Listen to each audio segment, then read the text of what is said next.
This Christmas, her mistaken email shook the billionaire CEO.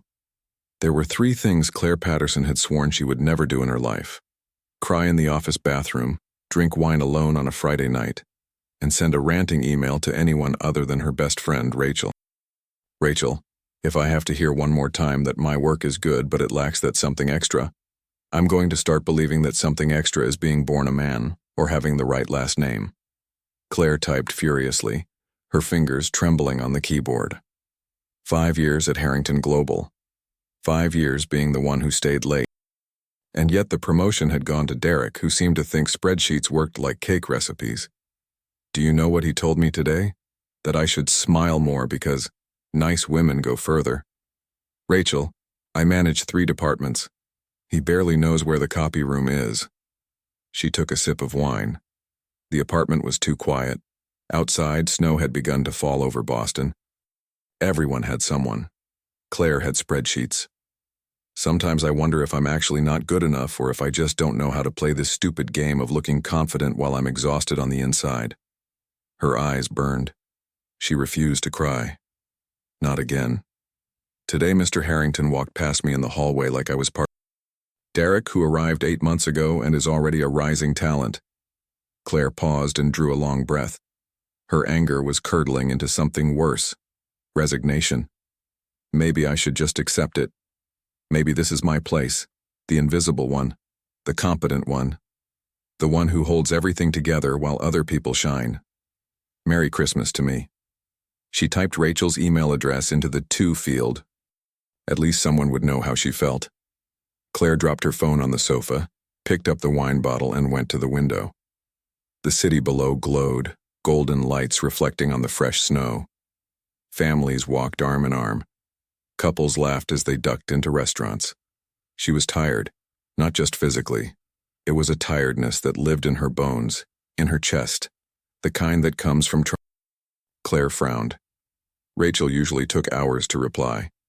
She picked up the phone absent-mindedly, expecting a supportive message, a sympathetic emoji, maybe a, "We're having wine together tomorrow, no debate." What appeared on the screen made her heart stop. This email was read by Jonathan Harrington. She opened the sent email with shaking hands, and there it was, screaming her humiliation back at her in unforgiving text. To Jonathan, Harrington, Global, not Rachel, Harrison Eggmail, Jonathan, Harrington, the CEO, the billionaire who had inherited the family empire at 32, the man she had just called blind, unfair, and effectively. Her breath came short and shallow. The apartment, which minutes ago had felt peacefully quiet, now felt suffocating. The walls seemed to close in. The soft Christmas lights outside the window suddenly looked like they were mocking her. 5 years of building a career, destroyed, with one wrong click. She pressed her palms against her face. She would have to resign. She had no choice. The name usually auto-filled. Of course. Rachel and Jonathan. Same first letter, close together in the autocomplete list. One stupid mistake. Irreversible. Claire slowly sank to the floor, her back against the sofa, hugging her knees. And somewhere in that same city, in an apartment she would never see, in a world she had never belonged to, Jonathan Harrington was reading every word she had written. Every last word. Before we continue, a heartfelt request. Please subscribe to the channel. I would be very grateful for your support. Jonathan Harrington did not usually read emails at 10 o'clock on a Friday night. He was in the office of his penthouse apartment, an untouched glass of whiskey beside his laptop when the email arrived. The subject line caught his eye instantly. I need to vent. He almost deleted it. Probably spam, but something, maybe boredom, maybe curiosity, made him click. And then he started to read. The first line made his eyebrows lift. The second made him put down his glass. Then once more. There was anger in it, yes. But there was also something he almost never encountered anymore. Blunt, unpolished truth. No flattery, no careful wording, no paralyzing fear of upsetting him. Who was she? He checked the sender. Claire Patterson, Harrington Global.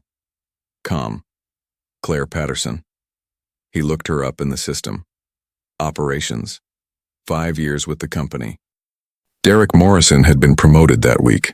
Jonathan himself had signed off on it, trusting the HR director's recommendation.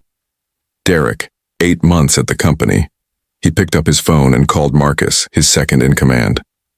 Jonathan, it's Christmas Eve. I need information about Claire Patterson, operations, and about Derek Morrison. There was a pause on the other end. Then Marcus spoke. Marcus sighed. I'll call you back in 20 minutes. While he waited, Jonathan reread the email. Something in the way it was written bothered him. Not the anger he understood. It was the tiredness underneath it, the quiet line. Maybe this is my place, the invisible one. No one should feel invisible. So, Marcus began, Claire Patterson is basically the person who keeps operations from collapsing. 3 departments depend on her. No one else knows where the old contract files are. She stays late, covers other people's mistakes, and apparently never complains. Until now, Jonathan murmured. Sorry? Go on. Derek Morrison is, well, he looks good in a meeting. He presents well. Jonathan closed his eyes for a moment. He knew the type too well. He had grown up surrounded by them, confident men who knew exactly how to impress a room but didn't know how to carry the weight once the doors closed. Anything else? Yes. Claire requested meetings with HR 3 times in the last 2 years, about career progression. All 3 were rescheduled and never actually happened. Thanks, Marcus. Go enjoy your Christmas. Jonathan, what are you going to do? I don't know yet. But he knew one thing. He was not going to ignore it. Monday arrived cold and bright. Claire woke with her stomach knotted. She had spent the entire weekend swinging between drafting a resignation letter and Googling jobs in other countries. In the end, she chose a gray suit, sober, professional. A lot of people were still on vacation. Claire walked straight to her desk, head down, doing everything she could to avoid eye contact. But something was different. There was a box on her desk, neatly wrapped in dark green paper, tied with a simple gold ribbon. No card. Claire looked around. The area was empty. Carefully, she opened the box. Inside, resting on tissue paper, the handwriting was firm and precise, for thoughts that deserved to be heard. J.H. The breath left Claire's lungs. J.H. Jonathan Harrington. He wasn't just acknowledging the email. He was, what, agreeing with it? Encouraging her? Claire Patterson? She spun around so fast she almost spilled her coffee. An assistant she had never seen before was standing there with... The floor seemed to tilt beneath her feet. Me. Now. Yes. 22nd floor. Claire had never been past the 15th. The elevator ride felt like it was happening in slow motion. Claire clutched the notebook to her chest as if it could shield her. Her thoughts ran wild. Was he going to fire her personally? Demand an apology? Make an example out of her? The doors opened onto a floor that looked nothing like the rest. Soft, natural light. A quiet that didn't feel oppressive. The assistant led her to a frosted glass door. You can go in. Claire took a deep breath and knocked. Come in. His voice was deep, controlled. She turned the handle with trembling fingers. The office was spacious but not ostentatious. Floor-to-ceiling windows with a sweeping view of the city. A dark wood desk. He looked younger than in the photos she had seen. Mid-30s, maybe. Dark hair, sharp jaw, an impeccably tailored suit. His tie was slightly loosened, like he had just tugged it down after a long meeting. His eyes were the kind that took in everything. He stood up when she stepped inside. Miss Patterson, thank you for coming. Claire froze a few steps from the door. When she spoke, her voice came out smaller than she wanted. Please have a seat. He gestured to the chair in front of his desk. She sat, her legs unsteady. Jonathan remained standing for a moment, then sat down and picked up a sheet of paper from the desk. It was a printed copy of her email. Of course. Ms. Patterson, I'll be direct, he said. This email... He paused as if weighing his words. This is the most honest thing anyone has said. You coordinate 3 departments, he went on, his voice calm but unflinching. You stay late regularly. You have impeccable performance reviews. And in 5 years, no one has promoted you. No one even took the time to meet with you when you asked to talk about your career. And I, Jonathan continued, and for the first time his voice softened slightly, walked past you in the hallway without knowing your name. You were right. About all of it. The silence that followed seemed to thicken the air. Claire felt tears sting the backs of her eyes. No, not here. Not in front of him.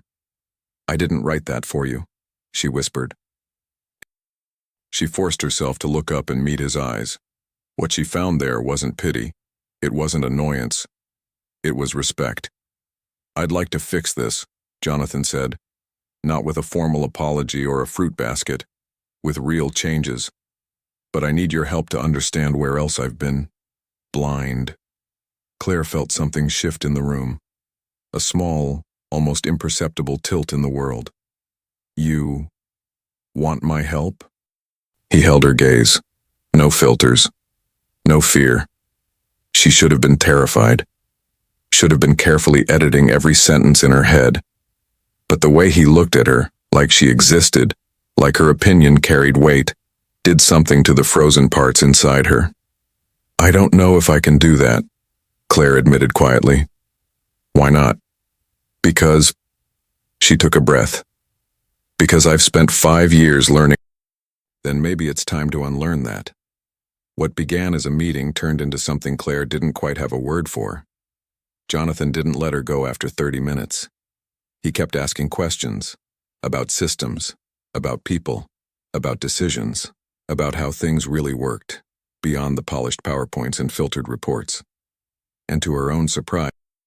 And then, when she realized he was actually listening, really listening, taking notes, frowning when something didn't add up, not interrupting, she stopped holding back.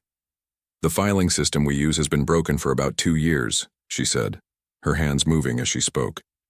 Everyone knows it, but no one wants to be the one to say it out loud, because that means taking on the pain of fixing it. Hours? On average, 2 hours a day, per person in some roles. Multiply that by how many people depend on these files. He did the math quickly. His expression darkened. That's a lot of money burned for nothing? Yes. Why didn't anyone tell me this? Claire hesitated, then chose honesty over self-protection. Because bringing problems without neatly packaged solutions is seen as Jonathan set his pen down and dragged a hand through his hair, knocking it slightly out of its perfect shape. It was such an unguarded, human gesture that something in Claire's chest gave a small, unexpected tug. This is... he started, then paused. This is insane. It's corporate, Claire corrected, giving him a small, helpless half-smile. A genuine, startled laugh, as if he couldn't quite believe he was doing it. You're right, he said. You're absolutely right. He shook his head. How did I let it get this bad? You've been up here on the 22nd floor, Claire said gently. Problems arrive filtered. By the time they get to your level, they've already been edited by 5 people who cut out anything that might make them look incapable. He asked at last, Why didn't you try to reach me sooner? Claire let out a long breath. Because I honestly didn't think you would listen. I didn't think anyone up here would. Something flickered in his expression. It wasn't pity. It felt more like recognition and regret. I'm listening now, he said quietly. And I'm not planning to stop. For reasons she couldn't. Jonathan Harrington started showing up in operations, not with warning, not with a crowd of assistants. He just appeared. He asked how processes actually worked. He watched people do their jobs. He asked follow-up questions. And more than once he asked, Claire, what do you think? She was in the records room one afternoon, half buried in boxes while hunting, he said. Claire jumped, almost dropping the stack of folders in her arms. Mr. Harrington, I didn't hear you, and yes, this is the one. He stepped inside, looking around at the chaos. Boxes stacked to the ceiling, faded labels, an old computer in the corner that looked like it had given up sometime around the Windows XP era. "This is medieval," he muttered. "It's functional," Claire said automatically. She bit her lip. Then she nodded. "No, it's awful. But fixing it would take time and money, and no one wants to be the person who asks for that, because it means owning it when something goes wrong. Would you take it on?" She stared at him. "I'm sorry? If I gave you a budget, real authority, and a team, would you take on the project of modernizing this?" Claire's heart slammed against her ribs. Yes. With everything you need." He turned to leave, then paused in the doorway, a hint of a smile softening his features. "And Claire? No filters. I want to know what you actually need, not what you think I'm likely to approve." By Friday, Claire handed him a 43. She had spent her evenings at her kitchen table, coffee going cold beside her laptop, mapping workflows, listing vendors, drafting timelines, and sketching out a vision of what operations could be if someone finally invested in it. Jonathan read every page. On Monday, he called a meeting. The conference room was full. Department heads from across the company, senior managers. "I want to present a project," Jonathan began. "It will be led by Claire Patterson." Claire could feel every gaze in the room shift to her. Some eyes were curious, some were supportive. Others were distinctly annoyed. Derek was among the annoyed. "Claire will be leading a complete overhaul of our operation systems," Jonathan continued. "Anyone who creates unnecessary obstacles will be answering directly to me." Silence fell like a curtain. "Any questions?" Jonathan asked, looking around the table. Derek raised his hand, wearing a smile too smooth to be sincere. "With all due respect, Claire is excellent at what she does, but a project of this size might call for someone with more leadership." "Derek, how long have you been with the company?" 8 months, sir." "And Claire?" There was a brief pause. 5 years. 5 years doing the work that keeps this company running while other people take the credit," Jonathan said, his tone still even but edged with steel. "I'd say that's exactly the kind of experience I'm looking for." The color drained from Derek's face. "Any other questions?" Jonathan asked. No one moved. She had prepared slides. She had rehearsed in front of her bathroom mirror. But when she stood feeling every set of eyes on her, some skeptical, some surprisingly hopeful, she felt something settle inside her. It wasn't fear. It was clarity. She began to speak, not apologizing, not minimizing her ideas, not rushing. She talked about efficiency and lost time, about... When she finished, the room went quiet, and then from the back someone started to clap. Others joined in. Claire looked at Jonathan. He wasn't clapping, but the look on his face made her throat tighten more than any applause could have. He was proud of her. After the meeting, Jonathan caught up with her in the hallway. "You were incredible in there," he said. Claire was still happy. "I wasn't defending you," Jonathan replied. When she looked up, confused, he went on, "I was correcting an injustice. There's a difference." She didn't trust her voice enough to answer. "Coffee?" he asked abruptly. "There's a cafe 2 blocks from here that makes the best cappuccino in the city, and I'd really like to hear your thoughts about the other departments, if you're free." She should have said they could talk in the office another time, but she looked at him, really looked, and saw something unfamiliar in a man at his level. Openness, willingness to hear her, to keep learning. "Coffee sounds great," she said. As they walked down the hallway side by side, something quiet but undeniable shifted, not just in her career, in how she saw herself. "Write it in the comments. Your feelings matter here, and they are welcome. No judgment, no rush, just gentle understanding." Coffee became a habit. Not every day, but often enough that the barista at the corner cafe started their drinks as soon as they walked through the door. Cappuccino for Claire, Americano for Jonathan. It was on one of those late after. Outside, the snow was coming down thick and steady, turning the city into something that looked like it belonged inside a snow globe. Inside, the cafe was warm, lit with soft yellow lights, the low hum of conversation filling the background.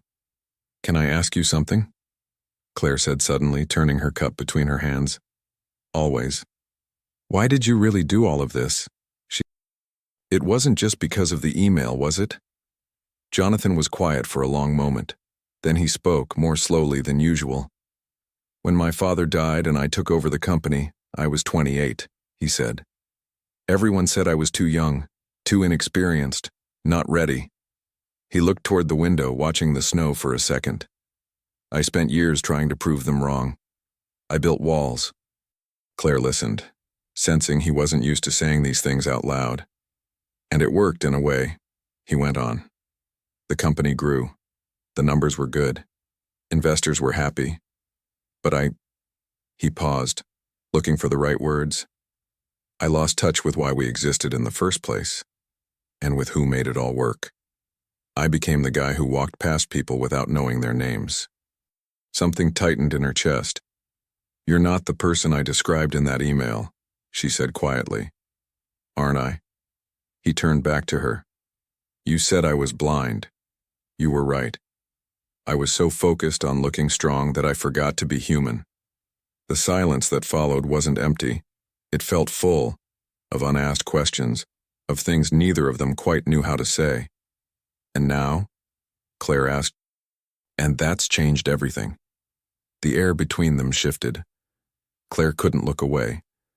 He wasn't looking at her like a CEO evaluating an employee. He wasn't even looking at her like a mentor. He was looking at her like a man who had just realized he'd been missing a color his whole life and was suddenly seeing it everywhere.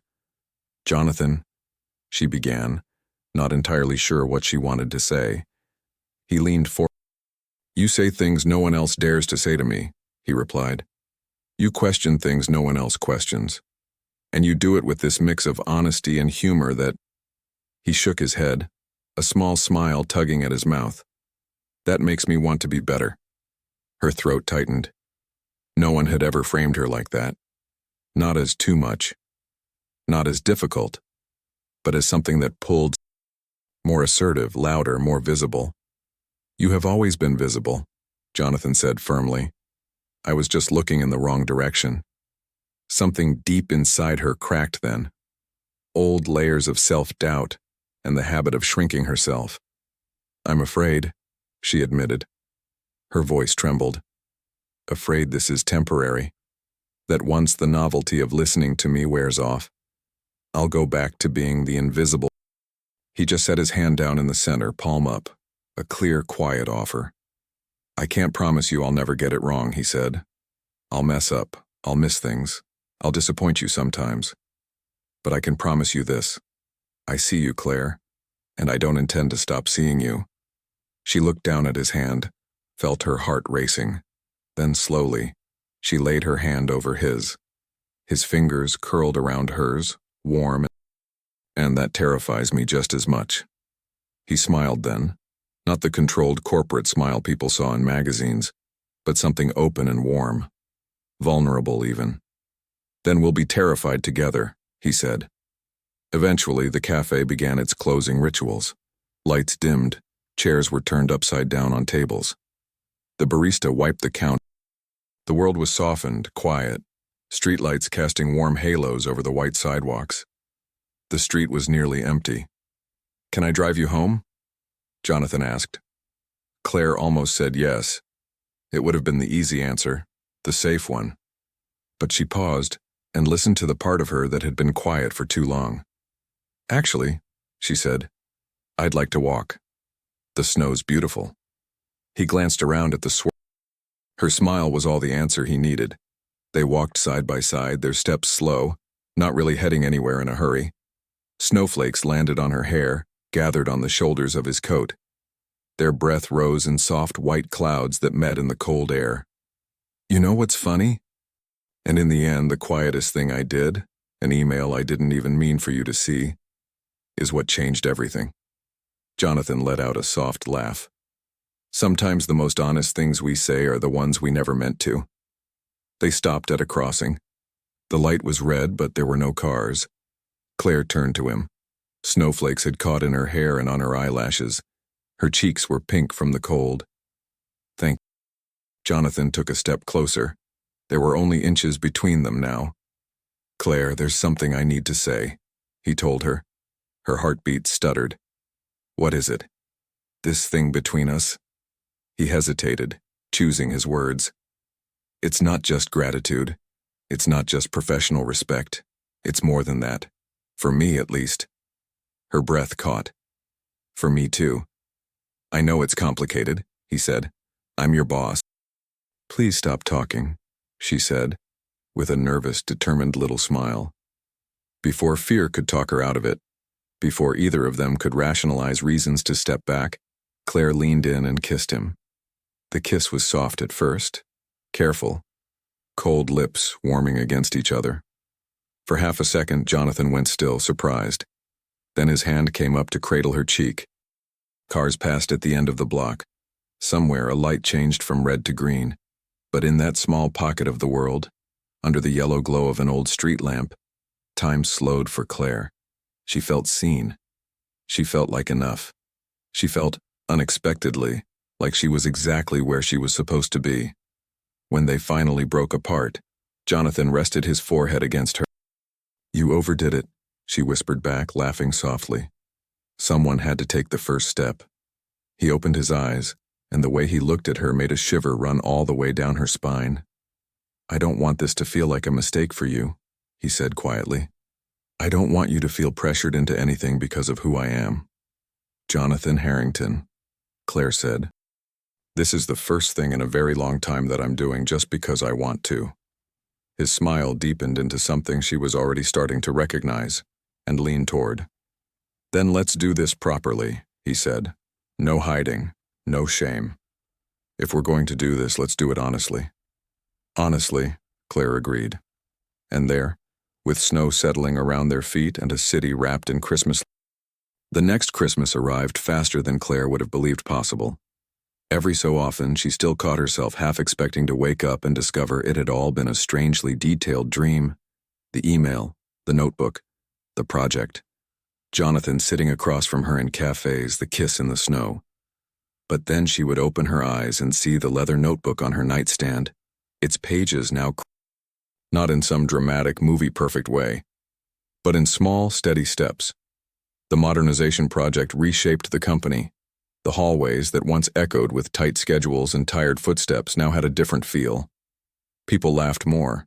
Meetings included questions directed at the quiet people in the room, not just the loudest voices. Time wasted on bureaucracy shrank, and with it, she still filled notebooks with meticulous handwriting. She still talked too fast when she was nervous. She still laughed at the wrong moment sometimes. But now nobody mistook those things for incompetence. She had a new title. Director of Operations. The nameplate on her office door said so in understated, elegant letters. The first time she saw it, not because someone handed it to her out of kindness or romance, but because she had been doing the work for years. Invisible work that finally had a spotlight on it. Jonathan, for his part, had unlearned a few things and picked up others. He no longer strode down hallways without seeing anyone. He stopped to say good morning. He knew the receptionist who went to acting classes at night. He knew the shy intern who rarely spoke in meetings, but sent brilliant follow-up emails afterward. You've ruined my old way of leading, he told Claire once, half teasing and half sincere, as they stood side by side at the tiny sink in the 22nd floor kitchenette washing their coffee mugs. You're welcome, she said. Whispers. Opinions that no one had been asked to share. Claire was scared. Scared of being reduced to the woman who only got promoted because she was with the boss. Scared the years she had put in would be erased by a single narrative. Jonathan saw it before she could bring it up. We both know how you got here, he said one evening, sitting on her couch, barefoot, a bowl of popcorn between them. He laced his fingers with hers. You've spent most of your life worrying about what people might think. Aren't you tired? She was. Bone tired. So, quietly, she made a choice. She chose to stay. With the job, with the company, and with him. On Christmas Eve, 1 year after the wrong email found the wrong inbox, the city was covered in snow again. The building was almost empty. Claire stepped inside carrying 2 steaming mugs of hot chocolate. Jonathan was standing with his back to her, hands in his pockets, looking out through the floor-to-ceiling windows at the sparkling city below. "You have a strange habit of spending Christmas Eve at the office," she said lightly, setting 1 mug on his desk. He turned, a soft smile already in place. "This time I have an excellent reason. And the view's not bad either." She joined him by the window. Down below, car lights moved like slow streams of red and white. Somewhere, a giant Christmas tree glowed in the city square. "I used to look at this and only see numbers," Jonathan admitted. "Market share, projections, growth charts. Now sometimes," he added, "I think about the people switching on those lights, the lives inside those windows." Claire rested her shoulder lightly against his arm. "It's funny," she said. "One misdirected email managed to fix a lot of things that were broken." "Wrong address," he said softly. "Right message. You know I still want to hide when I remember what I wrote in that email?" he asked, a wry smile touching his mouth.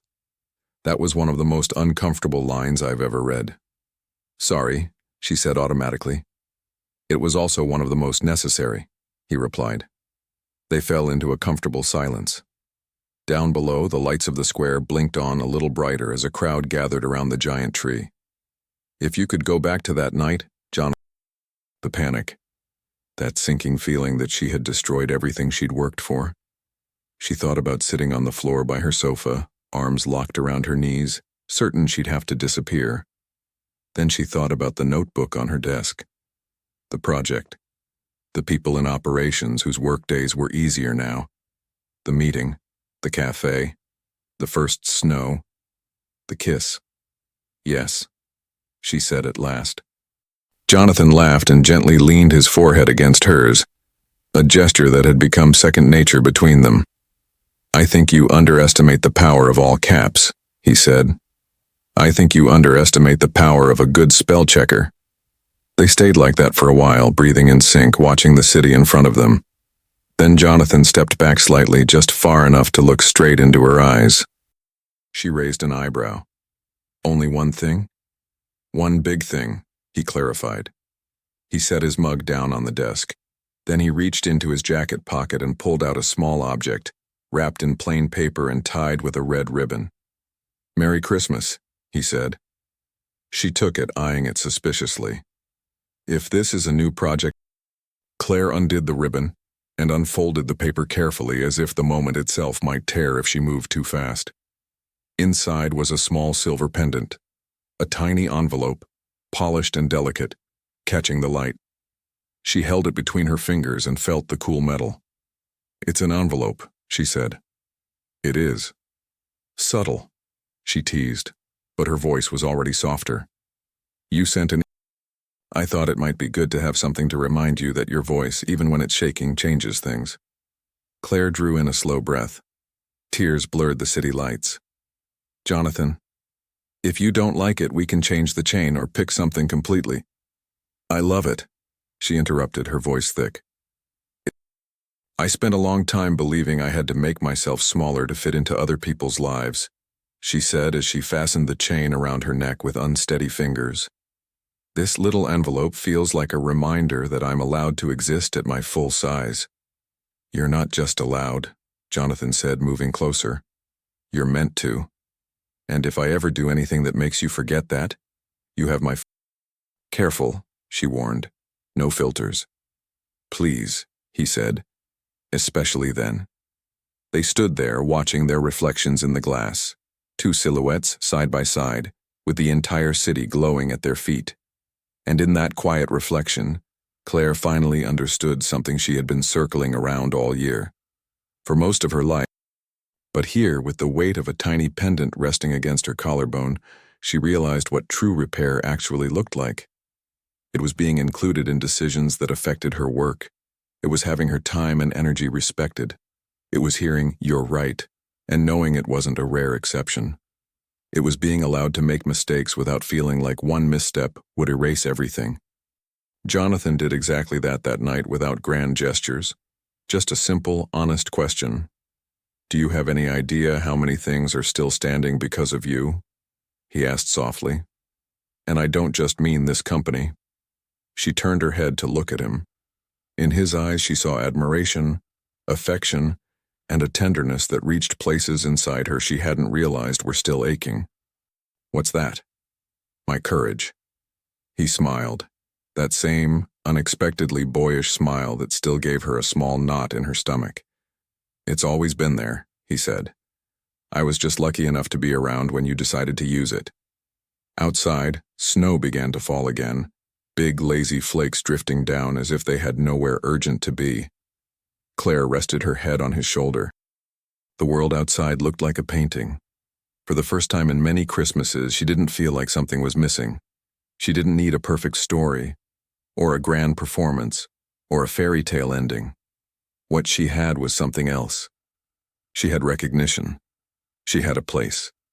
She had someone who saw beyond numbers and reports and results. And perhaps most important of all, not because she had done everything perfectly, but simply because she existed, as she was. That night, before going to sleep, Claire opened the leather notebook on her nightstand. Most of the pages were full now, lists, doodles, fragments of thoughts, pieces of days. In the corner of one page, the picture was a little blurry, both of them laughing at something she already couldn't remember. Underneath, she wrote a single sentence. You were never insignificant. You were just surrounded by people who couldn't see your worth. She closed the notebook gently and set it back on the nightstand. Then she turned off the light. Outside, snow kept falling, soft and patient. Not because everything in her life was flawless now, but because, for the first time in a very long time, she was sure of one thing. Even if that email had never been sent, somehow, someday, she would have found her way back to herself. The email.